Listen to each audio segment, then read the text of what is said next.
राजस्थान में हुए पिछले 3 चुनावों में कई राजनीतिक गढ़ जो हैं वो बने और इस बार के उपचुनाव में वो ढह गए।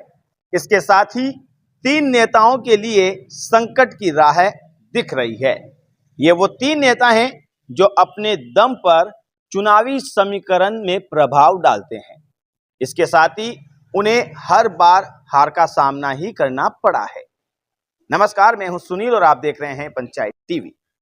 कुछ सीटों की बात करेंगे जहां पर इस वक्त आंच आ गई है, जहां से हार और जीत को लेकर एक लकीर खींच गई है। सूत्रों का कहना है कि अब जो दिग्गज नेता अकेले चुनावी मैदान में जाते थे, अब वो किसी न किसी दल से संबंध रखने की कोशिश में हैं। अब सभी के तेवर थोड़े बदल गए हैं। पंचायत और निकाय चुनाव में गठबंधन की झलक दिख सकती है। एक नई राह की तैयारी जो है वो इस वक्त राजस्थान में चल रही है। झुंझुनू की बात करें, खिंवसर की बात करें या 84 विधानसभा सीट की बात करें, यहां पर बीजेपी ने कड़ी टक्कर दी है। जिनमें से 2 सीटों पर बीजेपी जीती भी है। वहीं खिंवसर सीट की अगर बात करें तो यहां पर आरएलपी को सबसे बड़ी हार मिली है। दरअसल हनुमान बेनीवाल कई चुनाव मिलकर लड़े, दोनों लोकसभा चुनाव और पिछला विधानसभा चुनाव ये गठबंधन में हनुमान बेनीवाल लड़े, लेकिन इस बार अकेले चुनाव लड़ने से आरएलपी को बड़ी हार का सामना करना पड़ा है। आपको बता दें कि ये भी एक बड़ा गढ़ था हनुमान बेनीवाल का जो ढह गया है।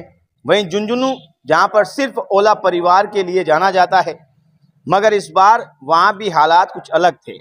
बीजेपी ने यहाँ भी जीत का जो परचम है वो लहराया और अब ओला परिवार भी सहयोगी दल जो है वो खोज रहा है, जिसके लिए झुंझुनू में ओला परिवार नई राह पर जा सकता है। 84 सीट की अगर बात करें तो 84 विधानसभा सीट पर भारत आदिवासी पार्टी को जीत भले ही मिली हो, लेकिन जीत का जो अंतर है वो कम हो गया है, जिसे लेकर फिलहाल मंथन जारी है। और लोकसभा चुनाव में बाप ने कांग्रेस के सहयोग से बड़ी जीत दर्ज की थी, यहां पर भी अब नई राह दिख सकती है। कुल मिलाकर तीनों जगहों पर कुछ न कुछ नयापन रहेगा। सलूंबर और दौसा सीट पर बीजेपी और कांग्रेस के लिए बड़ा संकेत है। यहां पर इन दोनों ही दलों को बहुत कम वोटों के अंतर से जीत मिली है।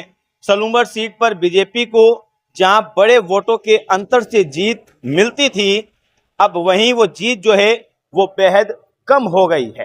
हालांकि दौसा की अगर बात करें, वहां पर कांग्रेस को बड़े वोटों के अंतर से जीत मिलती थी, लेकिन वहां पर भी आप देखिए इस बार बेहद कम वोटों से जीत मिली है।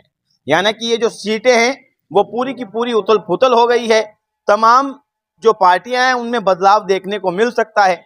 सबसे बड़ी बात यह है कि खिंवसर सीट हनुमान बेनीवाल अब आगे क्या करने वाले हैं, क्योंकि हनुमान बेनीवाल हर बार गठबंधन से चुनाव लड़े और जीते, लेकिन इस बार खिंवसर से वो चुनाव उनकी पत्नी लड़ी कनिका बेनीवाल आरएलपी से और हार गई। बीजेपी से रेवंत राम डांगा चुनाव जीत गए और वोटों का जो अंतर है वो काफी बड़ा रहा है। तो देखने वाली बात यह है कि हनुमान बेनीवाल, आप पिछले चुनाव में देखिए उनकी पार्टी जो है वो पूरी तरह से टूट गई थी। उसके बाद में ये विधानसभा का जो चुनाव आया, उससे पहले लोकसभा का चुनाव वो जीते थे, लेकिन ये विधानसभा का चुनाव वो हार गए। और अब सबसे बड़ी बात यह है कि आने वाले समय में पंचायतों के चुनाव हैं, निकायों के चुनाव हैं, उनमें हनुमान बेनीवाल क्या करते हैं। क्या हनुमान बेनीवाल पंचायतों के चुनाव में अपने प्रत्याशी उतारेंगे? क्या निकायों के चुनाव में अपने प्रत्याशी उतारेंगे तो क्या पार्टी से उतारेंगे, गठबंधन करेंगे? क्योंकि राजस्थान में अब पंचायतों और निकायों के चुनाव पर सबकी नजरें हैं और सबसे बड़ी बात यह है कि हनुमान बेनीवाल पर सबकी नजरें टिकी है। क्या आरएलपी पार्टी सहयोग से आगे बढ़ेगी कांग्रेस के, बीजेपी के, या नहीं बढ़ेगी? क्या आरएलपी पार्टी अब यहां पर शांत हो जाएगी?